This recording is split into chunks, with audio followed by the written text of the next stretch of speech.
Olá, sejam bem-vindos ao canal Pílulas de História. Esta é a segunda parte da aula sobre a Grécia Antiga.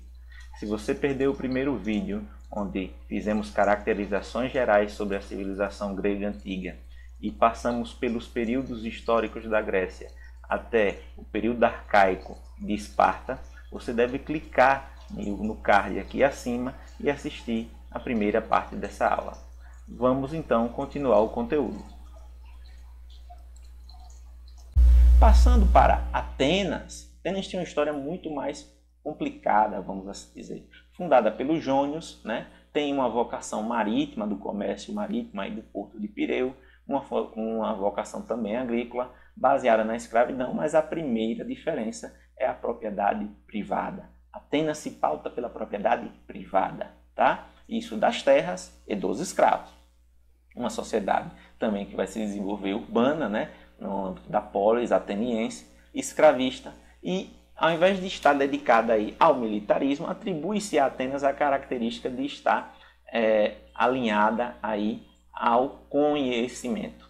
As classes sociais, nós tivemos lá os chamados espartanos, periecos e lotas, lá em Esparta. Aqui nós teremos os eupátridas, que são os bem-nascidos. Lembra lá dos gêneros, como eu falei? Então temos os eupátridas, que são os proprietários das melhores terras, que são eles os cidadãos, são os descendentes dos primeiros gêneros lá.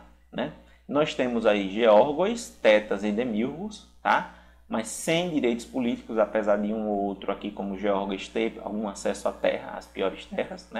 Os metecos, que eram os estrangeiros, tá? E os escravos, que atuavam em todos os ofícios e eram escravos por dívida e por guerra.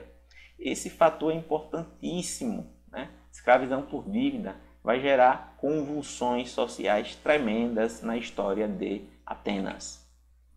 A política, várias formas de governo, iniciou lá com a monarquia, tá? Lá o momento do Basileu, caminhou no século VIII para uma aristocracia e vamos ver como isso evoluiu para a democracia. Na aristocracia, tá? A aristocracia, nós tínhamos aqui o aerópago, o arcontado, tá? Que era o principal conselho legislativo e judiciário, formado pelos eupátridas, era o principal conselho, o aerópago, o arcontado, onde tínhamos os magistrados com funções religiosas, militares e aplicação da justiça, formado também pelos eupátridas, e era consequência da concentração de terras e da escravidão por dívida. Isso tudo, essa desigualdade, gerava o quê? Uma insatisfação popular muito grande. No século VII a.C., comerciantes importantes, aí voltamos aqui para a nossa pirâmide, ou seja, quem eram os comerciantes? Os demíurgos, olha aqui o que eu coloquei, lutas por direitos políticos, tá? Vão iniciar reivindicações e liderar revoltas.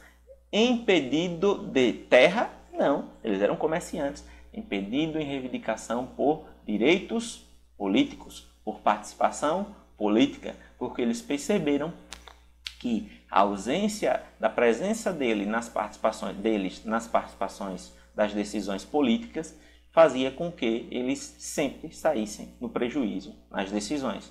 A desigualdade aí estava legitimada entre os próprios gregos. Veja que eu não estou falando aqui de estrangeiros. E veja que a sociedade espartana ela é muito mais simples. Eu estou falando aqui de camadas sociais de gregos, tanto eupátridas, como geórgos, como tetas, como demíurgos, eram todos gregos. Somente de metecos para baixo aqui é que nós tínhamos gente que talvez não merecesse esse acesso. Na consideração da época, eles não mereciam. Por quê? Porque eles eram estrangeiros, no caso dos metecos, e os escravos, eram prisioneiros de guerra. Mas boa parte dos escravos eram de outras classes, eram geórgos, eram tetas e eram demíurgos, que por causa de dívidas foram escravizados. Então tivemos aqui uma grande parte da população liderando revoltas. Para o quê? Para acabar com essa injustiça, acabar com desejar maior participação política, acabar com a escravidão por dívida, certo? E redistribuir as terras.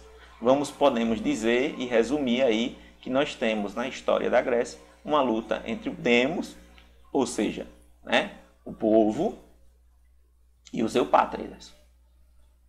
Isso tudo, né, vai durar séculos, certo? Essas lutas, e levar a transformações. Essas transformações, elas são efetivadas aqui através da ação política. Então as revoltas têm um componente importante, mas essas transformações ocorreram também através das ações políticas. E aí ganha destaque a figura dos legisladores. Os legisladores são aqueles que vão promover, reformas que vão refletir essas lutas sociais.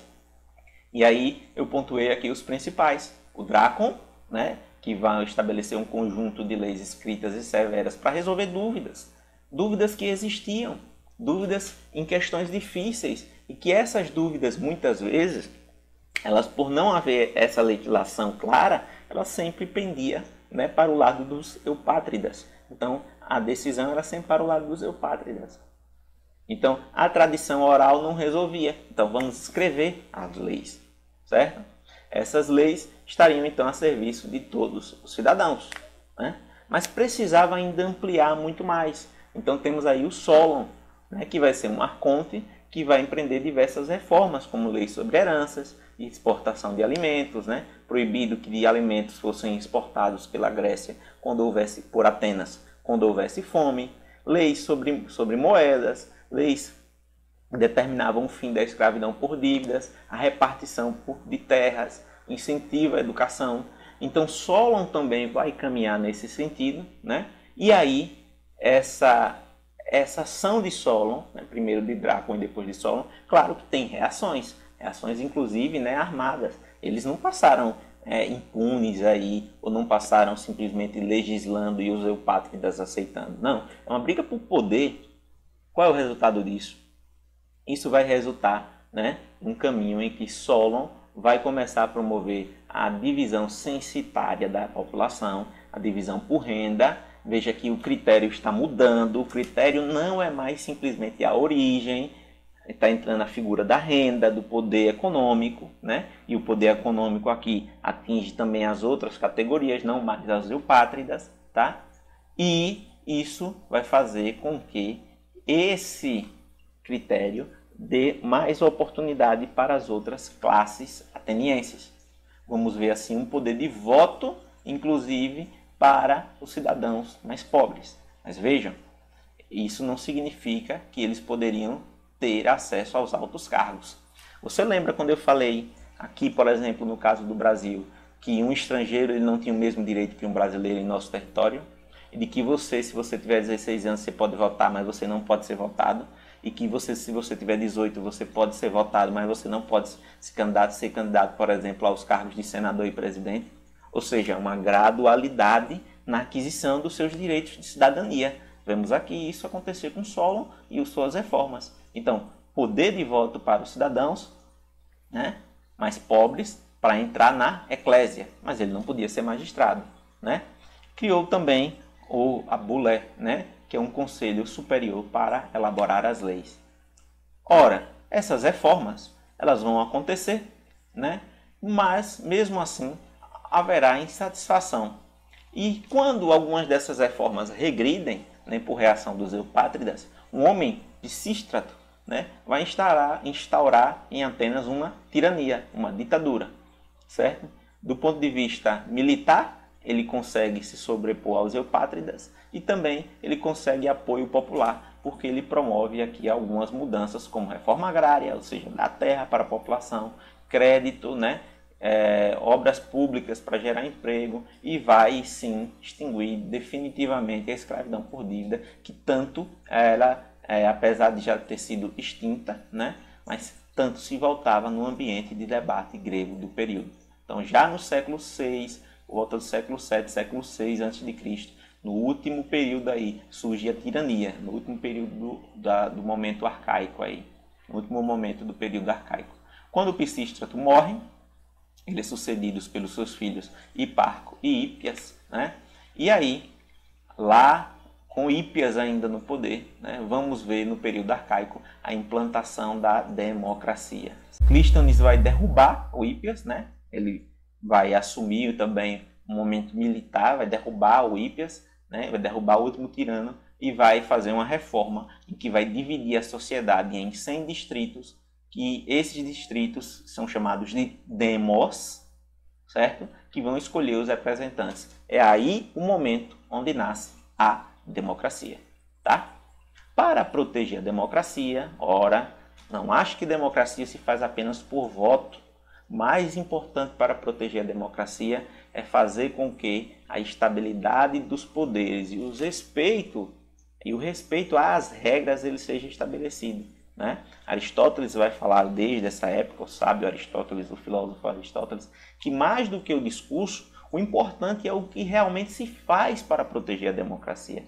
Então, a partir de Aristóteles, da concepção da separação dos poderes, mais à frente a gente vai estudar lá no Iluminismo, né, a ideia de Montesquieu, da separação dos poderes. Porque o poder, quanto mais concentrado, mais ele tende a não ser democrático, mais ele tende a ser o quê? Ser concentrado e acabar virando e desvirtuando a própria democracia, e virando uma tirania, e virando um abuso de poder, né? Então, mais importante do que palavras e ações é analisar, por exemplo, o que é feito efetivamente, né, para proteger. Porque se um poder ele avança sobre a autoridade de outro poder, ele não está contribuindo para a democracia. Ele simplesmente está avançando a linha do poder que lhe é delimitado. E aí, o que é que faz Clístenes? Ora, todo aquele que, de alguma forma, ameace a democracia ateniense, que atente e tente, né, estabelecer um golpe, que tente usurpar essas competências, Clístenes, né, coloca como pena máxima aqui o ostracismo, né, que é um banimento de 10 anos da cidade de Atenas. Ora, isso pode parecer pouco, né? Estou proibido de 10 anos de morar aqui. Se você é ateniense e você está proibido de viver em Atenas, você vai ser relegado a viver como um estrangeiro em todas as outras terras. E vocês já viram, né, aqui que viver como estrangeiro aí está totalmente à margem, fora dos direitos nas outras cidades. Então era uma pena pesada. Qual é a característica geral aí da democracia ateniense? Era uma democracia direta, ou seja, todos os cidadãos tinham direito de participar diretamente. A nossa democracia é indireta. A gente vota e escolhe um representante. Não, era uma democracia aí direta. Era uma democracia destinada aos cidadãos que antes eram somente os eupátridas, mas quem era cidadão após essas reformas? Os homens livres, maiores de 18 e filho de pai e mãe ateniense. Ora, vejamos aqui, exclui as mulheres, tá? Lembre, por exemplo, quando falamos dos espartanos, que as mulheres de Esparta tinham muito mais liberdade do que os homens, do que as mulheres de Atenas, tá? Então, mesmo Atenas, a sociedade, né, filosófica, política, a sociedade do conhecimento, as mulheres não tinham mais liberdade do que as sociedades dos brutamontes militaristas espartanos. É uma ironia, né? Então, esse discurso muitas vezes politizado, bonito, né, reformado, esse discurso bem, né, elaborado, não tem a ver com preconceito, tem a ver com a concepção da sociedade da época. Mas aquele discurso que já vimos, também tínhamos o caso de Licurgo, né, que era um legislador, mas aquele discurso que normalmente o estereótipo, né, diz, não, eles são violentos, eles são agressivos, eles são espartanos, dava mais liberdade para a mulher.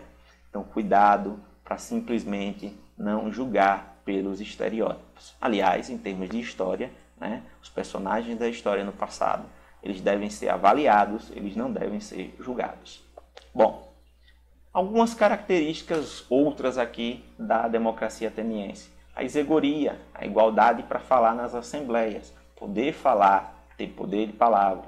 A igualdade perante a lei, a isonomia, a igualdade de acesso aos cargos públicos dentro dos requisitos, tá bom? Dentro dos requisitos. E a participação direta na aprovação da legislação. Quando finalizamos aqui o período arcaico, vamos perceber que a democracia avança no período clássico. No período clássico, vamos ter o chamado século de ouro de Atenas, né? É o período também marcado pelas guerras médicas, pela guerra do Peloponeso, pelo imperialismo de cidades como Atenas, Esparta e Tebas. E aí, nesse novo período, continuando em Atenas, vamos ver a figura de Péricles. Tá?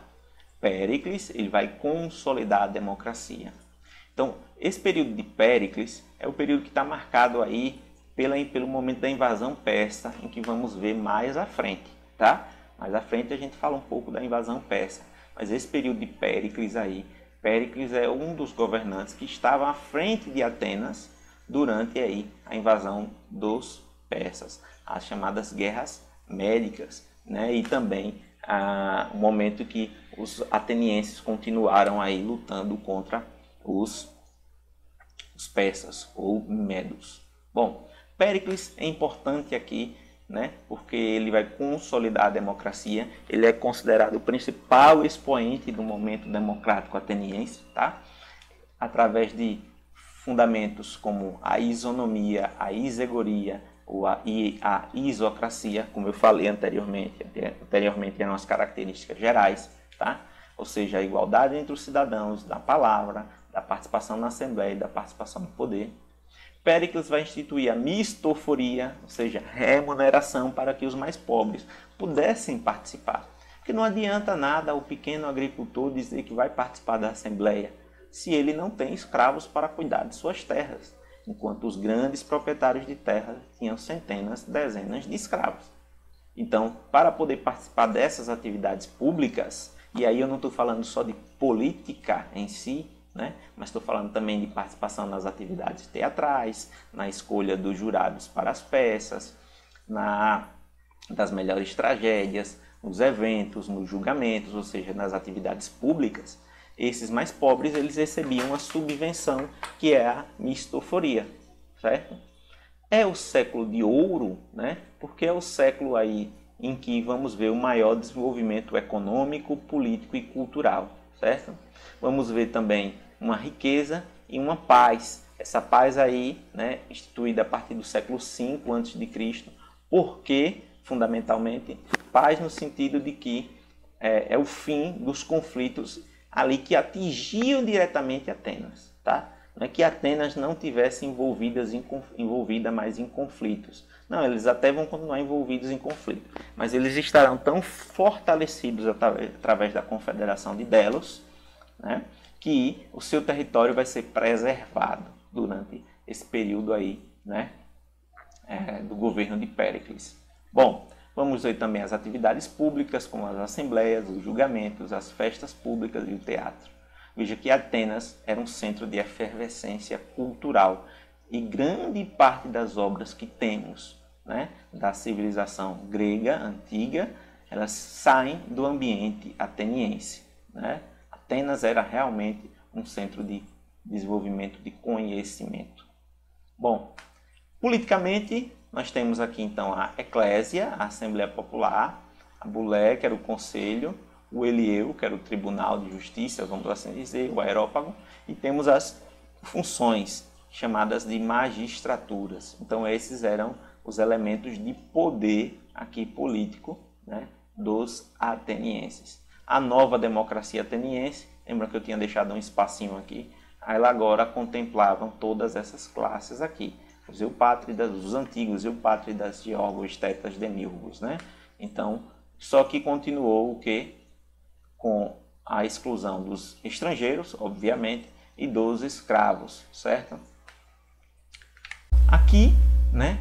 Depois dei uma lidinha aqui, um esquema de funcionamento da democracia ateniense, como funcionava a Eclésia, a Bulé, né? O Tribunal Popular também, os magistrados, quem eram os estrategos, quem eram os arcontes. Então, eles saíam daqui. Nós temos momentos em que as coisas são divididas em assembleias, né? Aqui 6.000 eliastes, certo?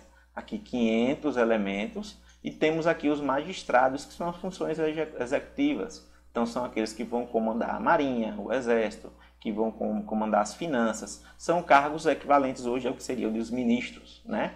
E também os arcontes. E como é que era a sociedade ateniense?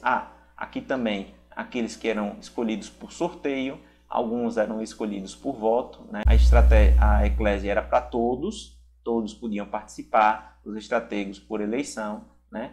E a Elieu, os arcontes e Abulé por sorteio.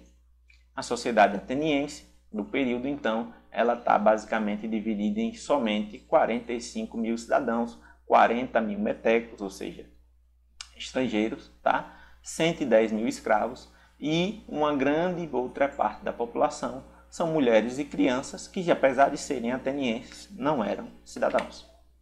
Mais um esquemazinho, né? Fazendo aqui o que seria aquela divisão que temos de poder executivo, legislativo e judiciário, pode correndo o risco de, né, incorrer aqui em algumas impropriedades, mas seria mais ou menos isso: funções jurídicas, funções de legislar e funções de executar.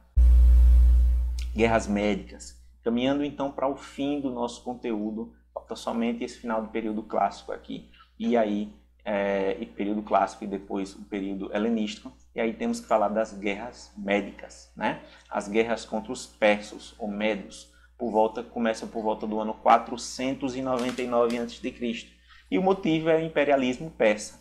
Na verdade, né, os persas já tinham ocupado aqui por volta do século V, final do século V aqui, essa região que equivaleria a território, né, na Ásia Menor, território ocupado por colônias gregas, e alguns gregos eles se revoltam. E essa revolta ela tem apoio da cidade de Atenas. Atenas, então, né, apoia esses colonos gregos, tá certo? Com alguns navios, alguns soldados, nessa rebelião. E Dario I, ele vai aqui, né, conseguir resolver essa rebelião e decide atacar Atenas. E esse ataque a Atenas, né, feito aqui pela Primeira Guerra Médica, ela vem pelo mar, atacando diretamente o porto de Pireu, tá certo? E no ano 490, os atenienses vão conseguir dispersar e derrotar os persas, né, através na famosa Batalha de Maratona, como eu coloquei aqui, tá? A Segunda Guerra Médica, 10 anos depois, tá certo? Aí os espartanos vão ser derrotados na chamada Batalha das Termópilas, certo? Então os espartanos se deslocam para as Termópilas para tentar conter, vejam aqui em vermelho, né? Conter a invasão dos persas. Uma parte dos persas vem por mar, mas eles mudam a estratégia, né, e vêm por terra, e os espartanos, parte dele, isso está narrado, né, no quadrinho Os 300, né, o nome do quadrinho é 300, Os 300 de Esparta, tem filme também, então eles vão conter aqui, né, os persas nessa região, mas vão ser derrotados. No entanto, né, apesar de conseguirem invadir a cidade de Atenas e até destruir, mas a batalha vai ser decidida no mar. E lembram do início da aula passada, da aula anterior, do primeiro vídeo, né? Se esse vídeo estiver dividido, lá no comecinho, quando eu falei da importância do mar para os atenienses. Pois é esse mar, né? Esse mar que vai garantir vantagem aí aos atenienses. E na batalha de Salamina, né, e Plateia, aí a vantagem marítima dos gregos e a união também desses gregos, de todos esses povos, contra os espartanos, vai dar a eles a vantagem, certo? Vejam que quando eu estou falando de guerras, apesar do cinema retratar, né, uma armaduras suntuosas, mas o soldado comum grego era esses aí que estão retratados na imagem, né? Roupa simples, armas leves, né? Apenas alguns soldados um pouco mais especializados, como os hoplitas, né? Como os espartanos, eles tinham realmente um armamento muito mais preparado. Mas cidade a cidade os armamentos eram diferentes, tá? Aqui, né, um soldado persa lutando à esquerda contra um hoplita, né, um guerreiro grego à direita, né? Bom, a Terceira Guerra Médica, lá por volta do ano 479, na verdade ela é um longo período de guerras na região de entorno do Mar Egeu, esse mar aqui, tá? A cidade de Atenas vai, né, formar uma confederação de cidades chamada de Confederação de Delos, certo?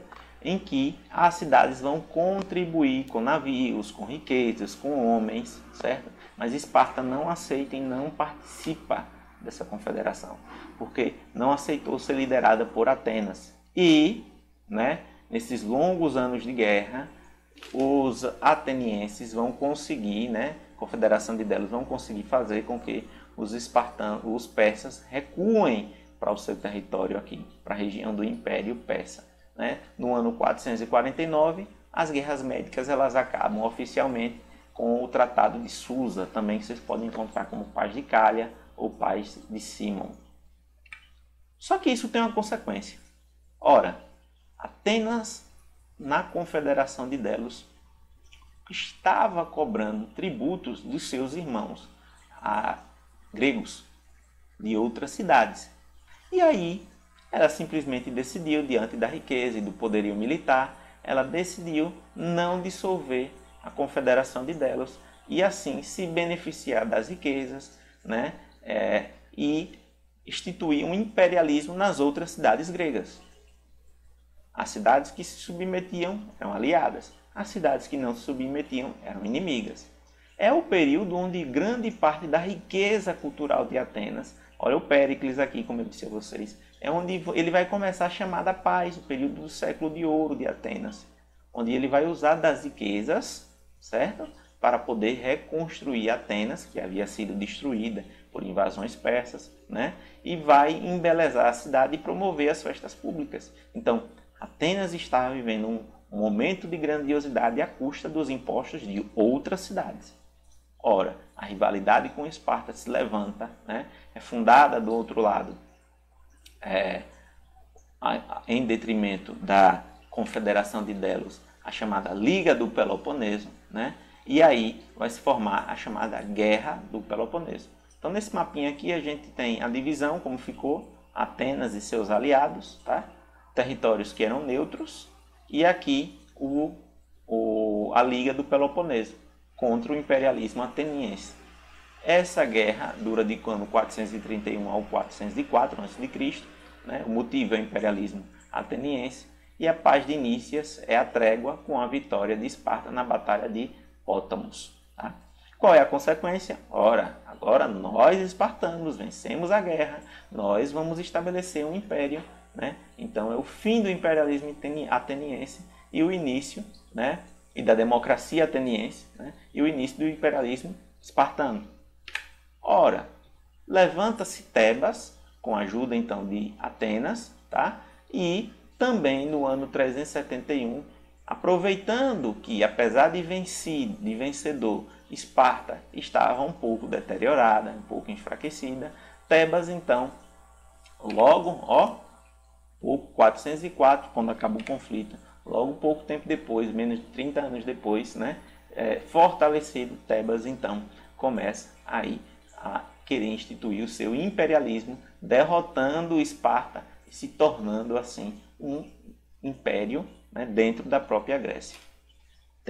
Imperialismo ateniense, imperialismo espartano, imperialismo tebano. Vejam que desse processo de desunião, porque o que os gregos tinham no começo? Não tinham unidade política, mas eles tinham unidade cultural contra os inimigos estrangeiros. Nesse processo de desunião, que é uma desunião, rivalidade, uma desunião cultural, sobre a proposta de uma cidade submeter as outras, ou seja, unir politicamente, mas uma mandando nas outras, isso vai gerar o declínio da Grécia. Essa desunião é um dos motivos principais do declínio da Grécia. Então, a Grécia vai ser então conquistada no ano 338 a.C., né, pelo Filipe II. Porque depois do imperialismo tebano, as alianças e os conflitos continuam. Então, muito tempo aí essas cidades vão continuar guerreando e sendo empobrecidas, destruindo-se umas às outras. Resultado, Filipe II conquista. Temos assim o período helenístico, a última parte da nossa aula. O período helenístico começa lá com a conquista de Filipe II, né, Filipe da Macedônia. Então, Filipe da Macedônia conquista aí a Grécia, né? E Alexandre Magno, ou Alexandre o Grande, herda o trono do seu pai e desenvolve assim uma política fantástica. E gosto de colocar isso dentro da história da Grécia, porque é a partir da Grécia em que ele se expande, né, expande seu território, e a cultura grega é levada também para o Oriente.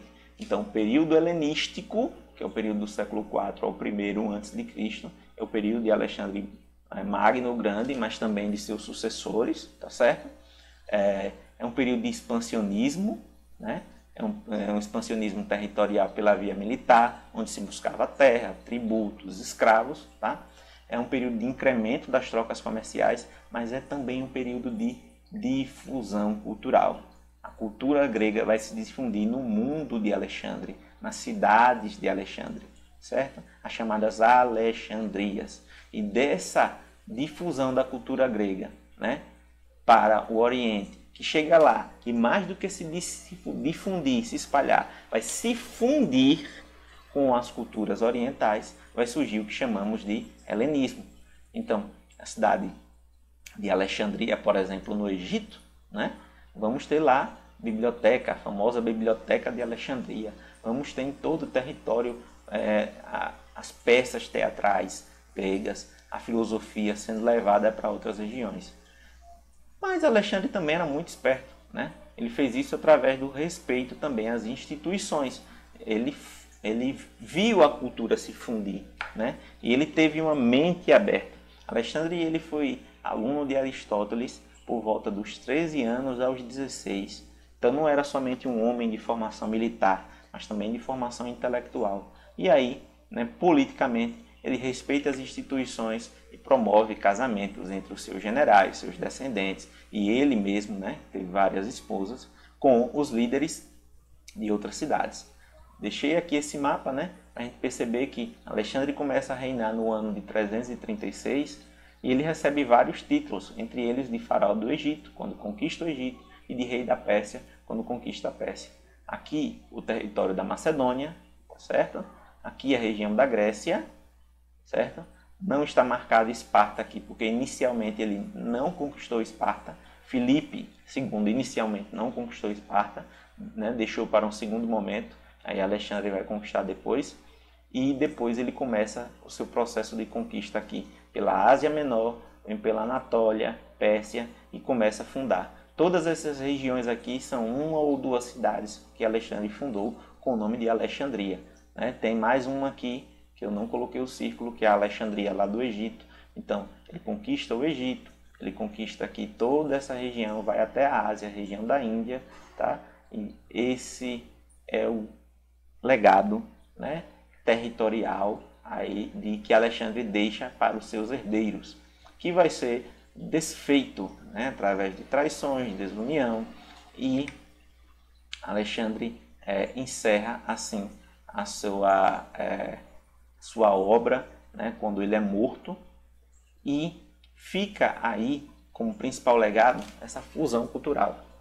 É por isso, inclusive, que o Oriente ele passa a ter contato com as obras da filosofia e da cultura grega, e ele se torna também um repositório, ou seja, um lugar onde lá, quando o que tinha de cultura europeia estava lá guardado nos mosteiros, né, da Europa, na Idade Média, o outro repositório dessa tradição e dessa cultura estava no Oriente. Então muitas obras elas vão ser lidas no Oriente, muitas obras da cultura grega, da filosofia grega. Termino assim com esse belíssimo quadro, né, esse mosaico reconstituído da Batalha de Isso, no ano 333 a.C., né, onde está sendo representado o Alexandre e o Dario III, né, a Batalha de Isso, a batalha decisiva aí, que vai levar Alexandre a conquistar o Império Persa, né, Alexandre e o seu cavalo Bucéfalo. Terminamos assim, pessoal, a aula de hoje, né, espero que tenham gostado. Mais uma aula que aqui eu dividi em partes, né? A aula sobre Grécia Antiga. Bons estudos, leia o livro didático, certo? E siga as demais recomendações aí. Muito obrigado e bons estudos.